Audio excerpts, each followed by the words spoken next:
Ọ dị mma ọtụtụ n'ime unu ga-erote otu reverend aha ya bụ ụkọchukwu ndị Anglican afọ ya bụ Reverend Ifunanya Maduka nke St. Paul's Nteje ya bụ onye ahụ gwarụ nwa agbọghọ nne ya sịrị na ọ na-abụ ya ọnụ na ọ na-eme nke a ọ sị ya soro nne ya gaa n'arụsị ịsa na nne ya tụrụ ya n'arụsị ịsa. Ụkọchukwu ahụ bụ onye wetara ego wee nye nwata dịka o kwuru na vidio ahụ ụfọdụ n'ime anya ma nche maka otebeghị aka were ego nye nwata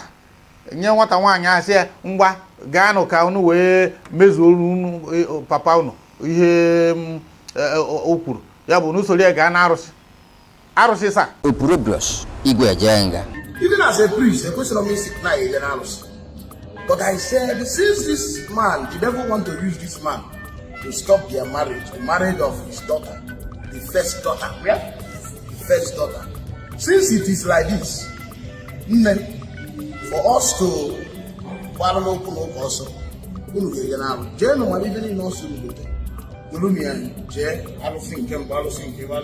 then you will now come back. Now, they went and bought the whole thing. The man required and carried the whole thing to Arosipam. Mgbe ahụ ọ bụrụ na unu ga-erote anyị nọ ebe a wee katọọ ya sị na ụkọchukwu ahụ na-ekwesịrị inye ihe n'anya maka na ama ụkọchukwu ga-anọkọta ọsị si buru ihe Chineke gakwuru arụsị ma ọ bụrụ na ọ ezigbote ụkọchukwu o kwesịghị ime ya. Anyị nọ ebe a katọọ ya o wee bụrụ na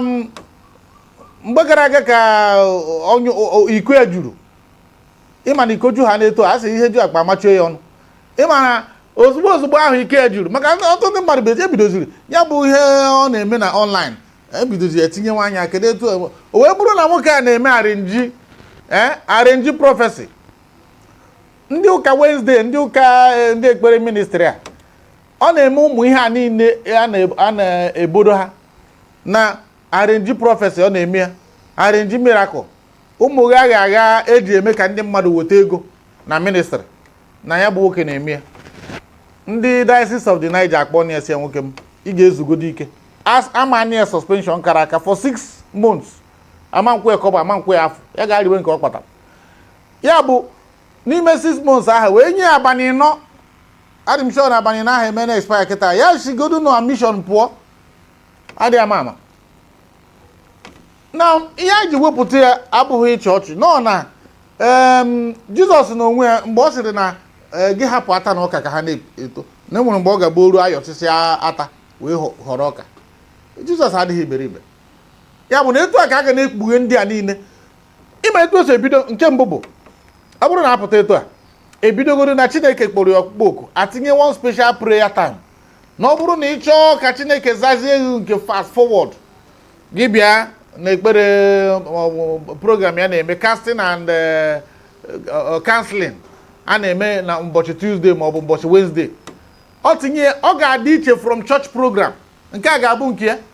mma na-atụ ebe ahụ na aka agbanite ebe ahụ ka a na-enye seed gbanitere unu emegidezi ya emegide etu ahụ o nwekwara ike ọ na-enyetu bishọp na-enyetu ndị nọ n'isi emewezi arenji ụmụ ihe dị agha ụfọdụ ọ bụziri na eme na agakwuezie ma ndị dibịa ma n'ihe na ka e wee chọta ụmụ ihe a ga-eji kpanye ndị mmadụ. Ọ bụrụ na isi unu na imirikiti ndị yi kasọk ndị a yi ụkọchukwu ma ndị ụkọchukwu ma Anglican ma Pentikọstal ma Katọlik imirikiti n'ime ndị a na-emere anya miracle aka ha akwụghị ọtọ nkwuo ya bicycle mama mfu pent mama mfu ticha ya bụ na nwoke emegide ya ahịnze ndị Anglican Church ahịnze Bishop of the Niger ekene gị maka na ịkwọwara ya bụ mmiri mgbe ọ ka nọ n'obe ụkwụ. Ndị Anglican ekpukpuru m unu okwu maka na unu gbara mbọ wee kpọgoro nwa ya bụ nwa amadi dịka leta kwuru na akpọrọ ya jụọ ya nwoke m sị ya ihe dị etu a nyecha ya ndụmọdụ ọ sị na nsogbu adịghị na ya na-eme ihe Chineke kwuru na ya na-eme ihe ekpere n'ikpe n'ezi omume wee ndị mmadụ wee pụtazie rịpọtụ kedụzi ka mmadụ ga-eji nọkọta dịka onye ụkọchukwu ọsị gị gaa n'arụsị na nna gị kpọrọ gị n'arụsị ngwa gị ga-ewere ihe asetụlọ ya n'arụsị o doo m anya na ya bụ ihe na-agwa anyị aka. Even as a priest, a person of me sick now in the house. But I said, since this man, the devil want to use this man to stop their marriage, the marriage of his daughter, the first daughter. Yeah? The first daughter. Since it is like this, for us to also, then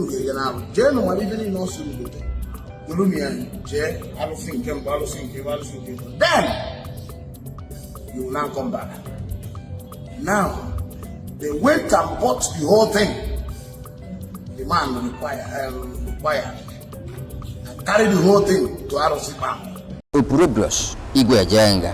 Ya bụ mgbe ya bụ nwoke mekata ruzie nke bụ na ya meghe na ndị ụkọchukwu ndị ọzọ na ndị isi wee nyowe imi n'ala wee chọpụta na ihe a bụ eziokwu akpọrọ ya okwete na eziokwu ka ọ ghara ịbụ na a na-ebodo ya ebodo wee kwete na eziokwu amaghị ya suspension ya gagoro zuo ike o zuchazi ike ndị kọmitii a kpọpụtara ọ bụrụ na ọ ka ga na-achịta azụ na Anglican good ọ bụrụ na ọ ma na-achịta azụ mana ya doo anya na ọ bụrụ na etu nnyo anya n'ime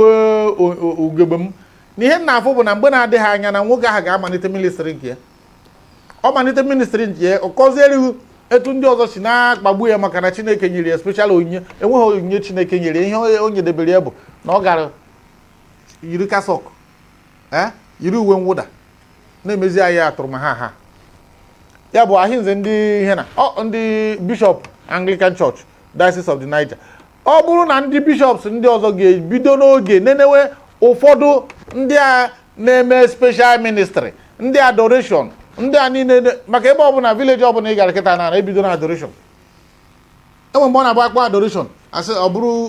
uche ya gba na nke mbaka adoration kazi nkwe enweghị ebe adoration na-ada eme adore kịta ebe a na-eme adore kịta bụzi ebe ọbụla fada ụka fada nọ o wee bụrụ na ihe a ndị fada na-akatọ bụ mbụ na emewe na-emekarịa ya ma ndị ụka akụrụmaka na-ekwu maka ya na mbụ maka na mara mgbe ndị fada na-ekweghị na a na-agụ ma egwu na chọọchị ma ọ bụ na a na-akụ aka ndị ọzọ akpọ ha ndị ụka akụrụmaka wee bụrụ na ha emekarịa na-eketa maka na ụfọdụ ndị fada furu na ego dị n'ime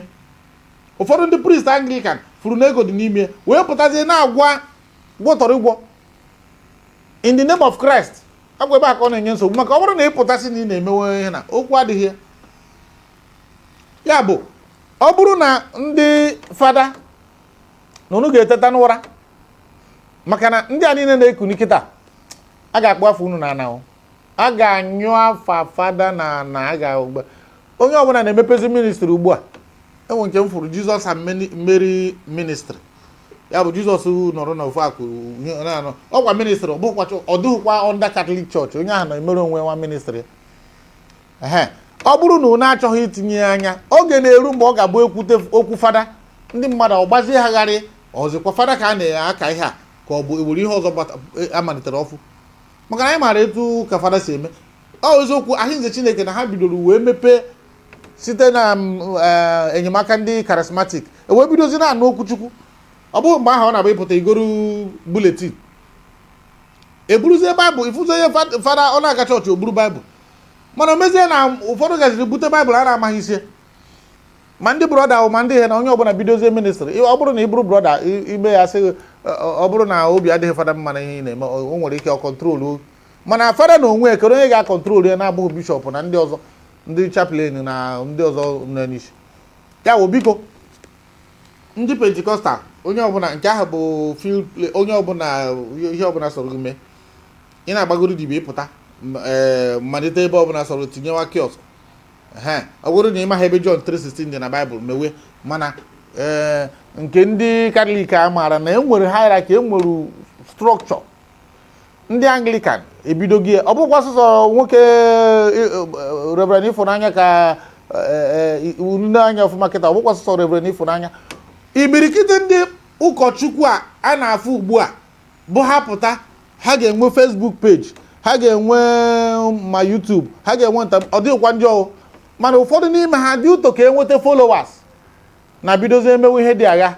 bụ amụma iberibe enwe nke m fụrụ mbọchị a nwa agbọghọ maka na nwa agbọghọ mara mma chapụ n'oto nwa agbọghọ mma nwaanyị a na-apị ya ihe dịka shitos n'anya na-apị ya n'anya na-apị ya na-eme deliverance emegide nwaanyị nwata si ya ọgịnịkwana bụ ndị nka emekata ya nwoke si kpọrọ ya bịa na Wednesday ịma na ebe ha ka ọ na-esi ebe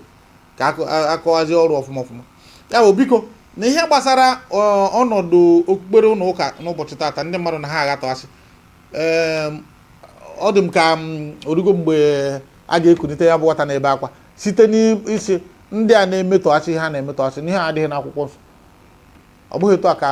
esi mara ihe gbasara okpukpere chọọchị. Ọ bụghị etu a ka ndị na-eso ụzọ Kraịst si mee na Acts of the Apostle. Ya bụ ọ bụrụ na ị kpebiri na ị ga-emebi ihe na gbara ndị Anglican ọsọ ịchọkwa ịga Katọlik mgbe na-adịghị anya ndị Katọlik ga ha ebido so biko onye akwasa ahụ mara onwe ya bụ nwa amadi pụọ kịta ọ ga-ebido ministri ọ ga-ebido onwe ike kpọọ ihe ọbụla tinye ya ma adoration tinye ihe ọbụla ana ama m na ndị mmadụ ga-agade ya bụ ọ bụrụ na ị na-ekiri vidiyo a na bụ somebody dị to enlighten ị na-agwara m mmadụ na village na ọ bụghị ebe niile akụrụ kpaghara m in the name of na ihe a bụ tonu Chineke ka a na-aga ikwe aleluya. Mba, enwere ụfọdụ bụ dibịa ama ama ọ bụ ụdị dibịa nke na ọ bụ ọgwụ ha gwọtara ka ọgwụ nke dibịa na onwe asị receive itinyezi aka ka iresive nke iji adanahụ anaraghị ya na ụdị niile eme ha biko onye ọbụla aghụrụ na ibia na ihe abụ anyị niile bụ Igbo and ọsụsọ religion ka ọ na-agba apụta ejiri ya kpọghirie ndị Igbo isi kpọghirie onye Igbo isi asịghị kwere ikpe onye kwere ekwe ihe ọbụla a na-ekwezi ị na-asị emen bụ ya dị etu ahụ a ga na ume ya n'ebe ndị agha alakụba na-anọ eme ha na ọsịghị laịla ịlalai ihe ọ pụtara bụ na ihe ị na-atụbachi nwoke m ụzụona mana anyị mabụ ndị kwere ekwe bụ eme asị anyị eme ọ dị mma afọ mbụ Mike Onobo biko onye aghọgburu ibi onye gburu ibi ya onye emene nke na-adịghị mma ihe ọbụla dịka aka enwe biko nwepụ ya n'ofe ka anyị mara ka Igbo anyị gaa na-ajite ndị etu esi gbabụrụ anyị na mbụ ka Chineke mezie okwu.